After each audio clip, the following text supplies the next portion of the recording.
Welcome back to Throwbacks Throwdowns, the weekly segment where the Technodrome decides what is best, what is worst, who is right, and who is wrong. Now, you see an extra face here this week. We brought along a friend. Some know him as Mike, some know him as Big. Maybe you know him from his hit podcast on YouTube with our other buddy Sid. Hate to see it. Welcome aboard, Mike. Glad to have you on this week with us. Oh, thank you for having me, Scales. Really Yay. excited. Really enjoy your guys' show. Yes.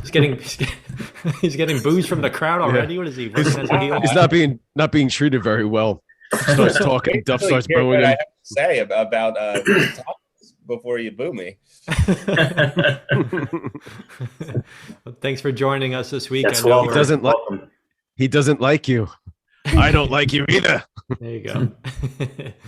So, on that note, with that little quote that Cass just dropped, we are going to hit big one of your favorite topics on this week's episode, Star Wars. I think it's favorite of mine. I know Duff and Cass enjoy Star Wars as well. And to honor or celebrate, I guess, the Book of Boba Fett has debuted on Disney Plus, and I know I've been watching it. Big, I think you've been watching it as well so far, right? First two episodes. You enjoying it? I am enjoying it. Yeah, Yeah, very Mandalorian-esque. I mean, they're it's very similar, right? Very similar to Mandalorian. Yeah. Yeah. I don't know how much you want to get into it, but I am enjoying it so far. Yeah, it's good. If any Star Wars fans out there that haven't checked out the Book of Boba Fett yet on Disney Plus, be sure to go watch. Only 2 episodes in so far, so you're not far behind.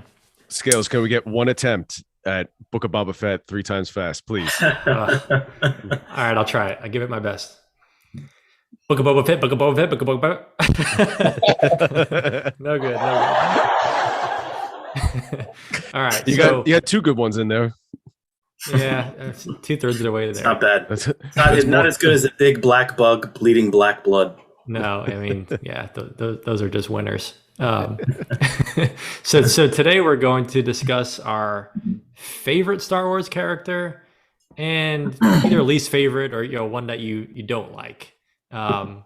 So Duff, you want to put some time on the clock here and we'll ring that bell. All right. All right, let's start with favorite Star Wars character, and I'm going to throw it to our guest first. Big, who is your favorite Star Wars character of all time? All right. So my favorite Star Wars character is Chewbacca, or more affectionately known.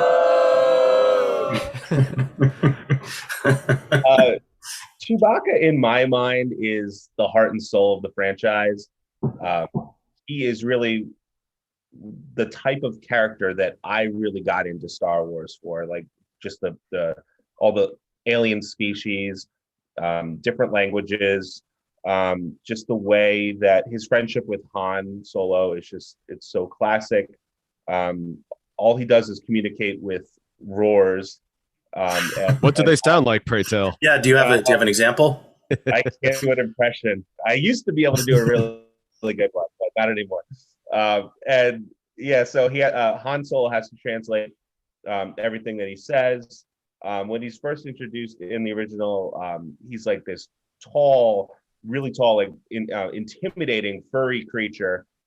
And there's a funny scene early in the first Star Wars where he's playing a board game with R2D2, and Han explains that if R2D2 wins, that he'll rip his arms off, and C-3PO advises that he let the Wookiee win. It's just a great little scene there. Yeah, that is great. And say what you will about the sequel trilogy. I know there's like a lot of divided opinions on those movies. I think one thing it did well was how it handled Chewbacca. I think just spoiler alert if you haven't seen these movies, although I think pretty much everyone on the planet saw at least The Force Awakens. If you haven't seen them by now, you're SOL. So Yeah. But when There might be a random tribe somewhere in the world that doesn't have technology that might not have seen. I still haven't seen the third one, and I don't really care. You can say whatever you want about all of them. So Okay, but yeah, in Force Awakens, when Han is killed, you just see Chewbacca's reaction to that. He's just heartbroken, and you just Yeah, feel for him. And then he goes on this killing rampage, which is just awesome. It's one of the best scenes in the movie. Yeah, I Um, agree. and totally then agree. and then in the next one, Last Jedi, he just has a funny little scene where he's eating like a fried porg, one of those little bird-like alien creatures, Yep. and like there's one of them that's alive that just looks at him like it's like upset, like heartbroken that he's eating his brother or whatever. And then in this is where there will be a spoiler for you, cast. In Rise of Skywalker, there's a scene where you see Chewbacca get onto a ship, and then the ship blows up, so you think he dies. And then it's revealed that it was like a bait and switch. It was a fake out. He wasn't on that ship that blew up, so he's fine. And it's just like I saw that on opening night, and just the audience reaction was like, "Thank God!" Like everyone Yeah. loves Chewbacca. Yeah, Yeah. there was a gasp when that first ship blew up. I was like, Yeah. no, you can't do Chewbacca like that. Yeah, Because so, there's nothing to dislike about him. You know, like yeah, he's the honorable sidekick. And like you said, that scene when Han gets killed in Episode 7 really does hit home when you see Chewbacca's reaction to it. Yeah. Not to mention Chewbacca's dialogue in every movie is head and shoulders above any of the dialogue in episodes 1 or 2. So Agreed. there's that. yeah. Speaking of Head and Shoulders, do you think he uses Head and Shoulders? He might gets a lot of dandruff. I think he's a Seltz Blue kind of guy. Can see that. All right, thank you, Big. Let's go to Cast. Cast, who's your favorite Star Wars character? Darth Vader, Nice. the ultimate bad guy. He's what makes especially the first movie.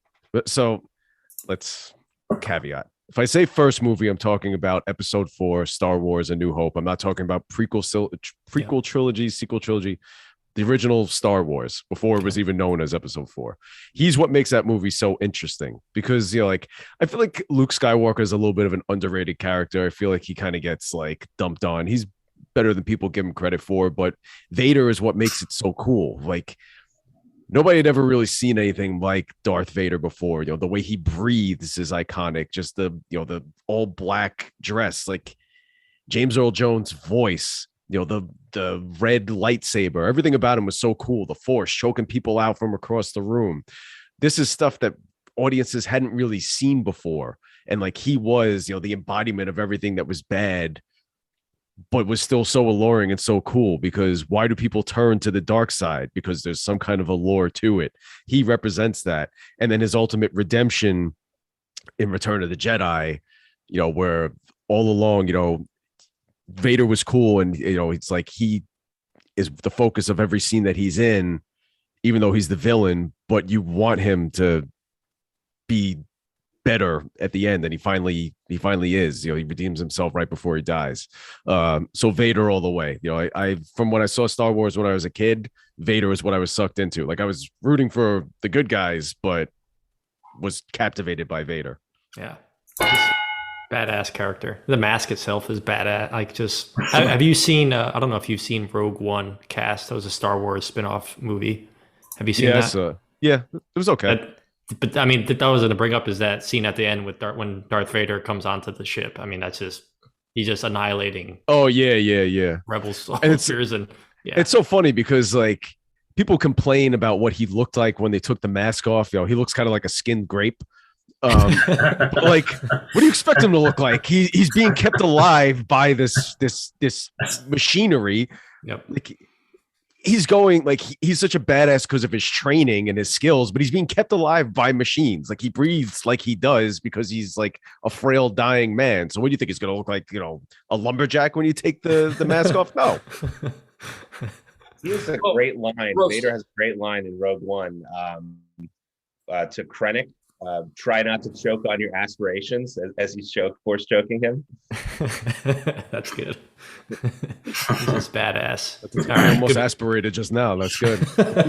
All right, Duff. What you got?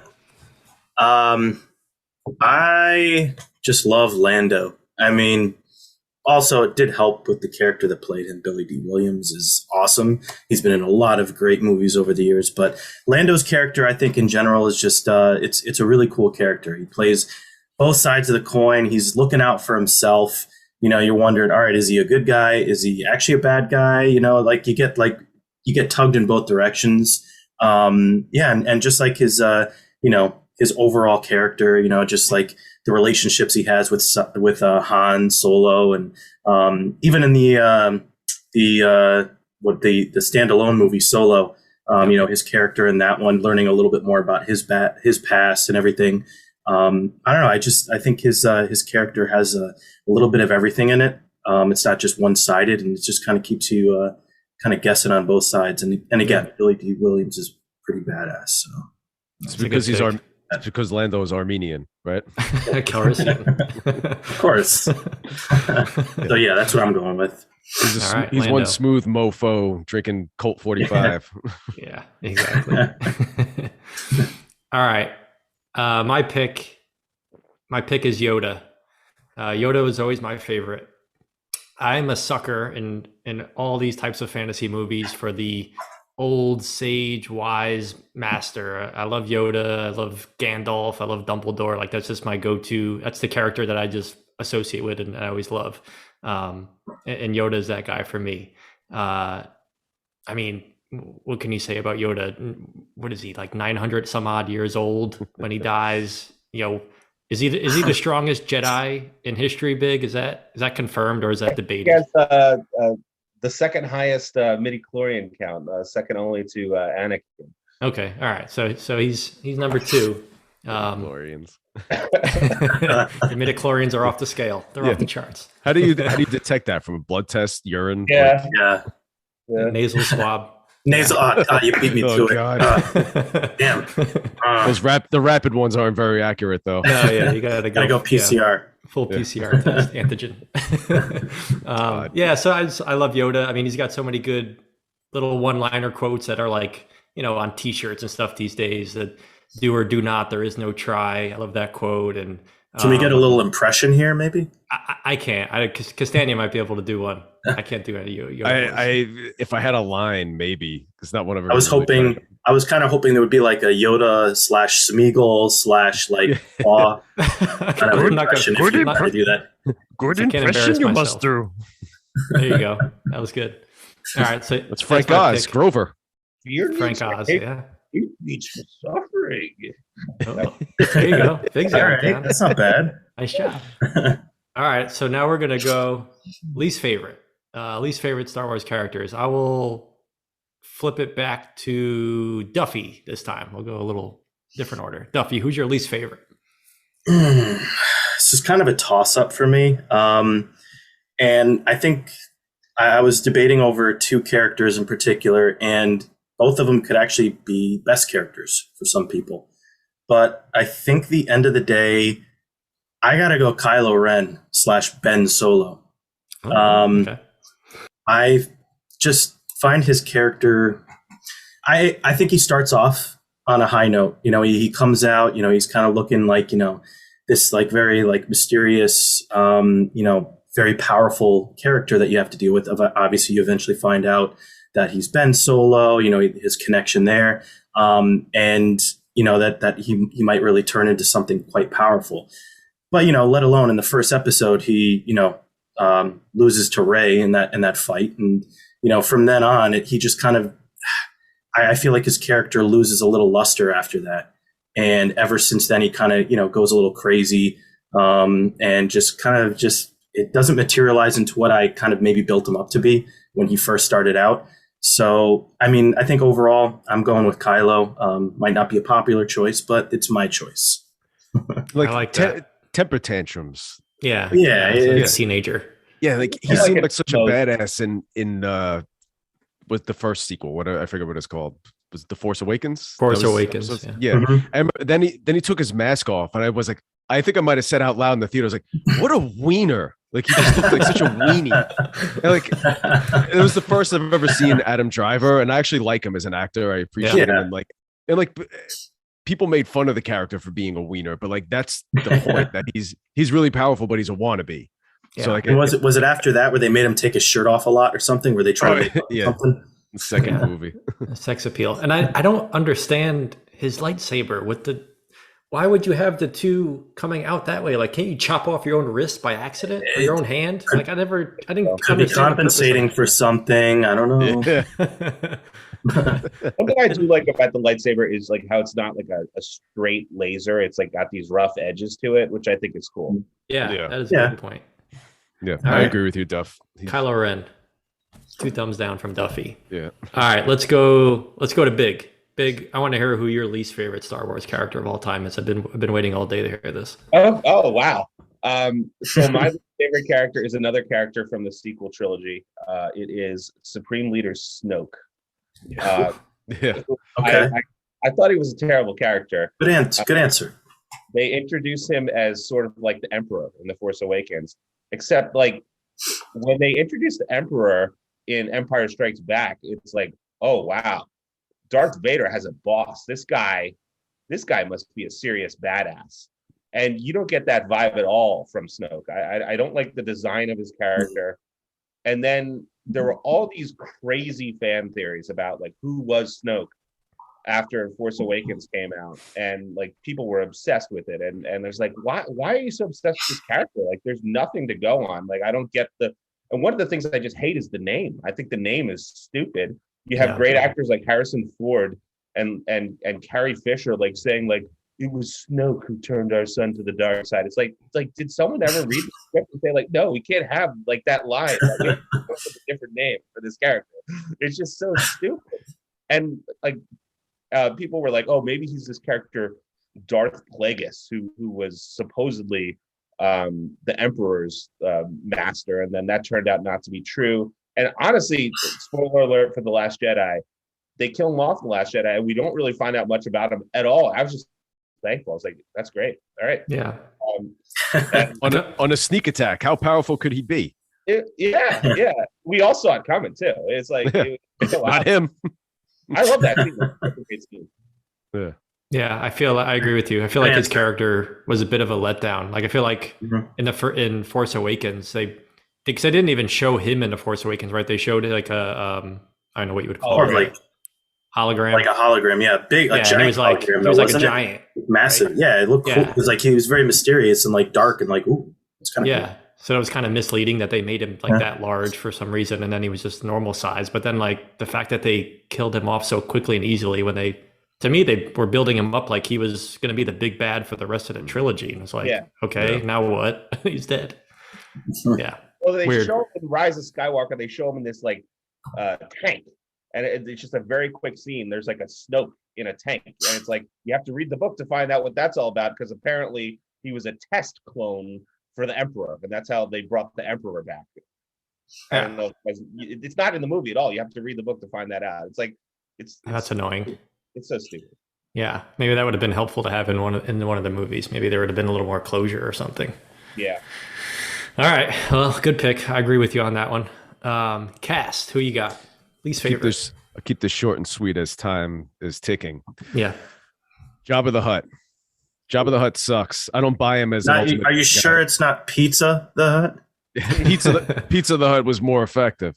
What's the deal with Jabba the Hutt? He's like this big fat like slug.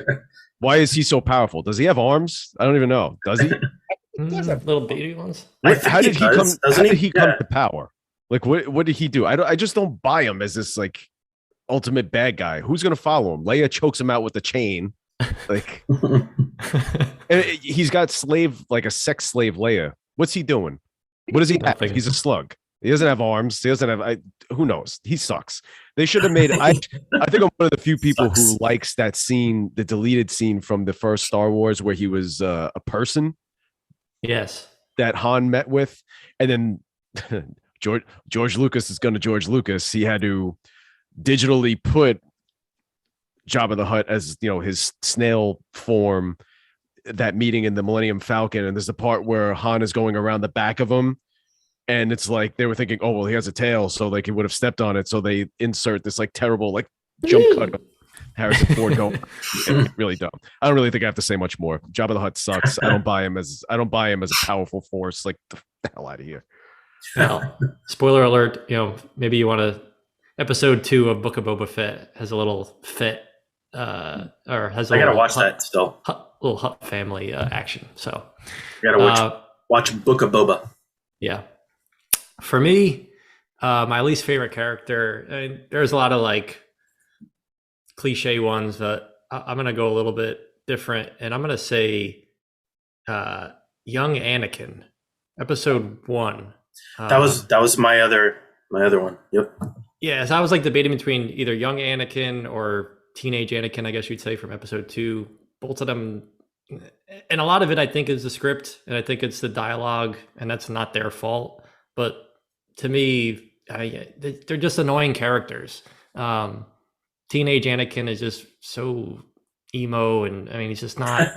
He's not Darth. Like he's Darth Vader. Like, I mean, I understand he's a teenager, but I don't know. I just wasn't a fan of it. And young Anakin is just kind of this annoying little kid, and just wasn't didn't do it for me. Not a fan of young Anakin. No one picked Jar Jar. Pod racing. Yeah, he's a master pod racer.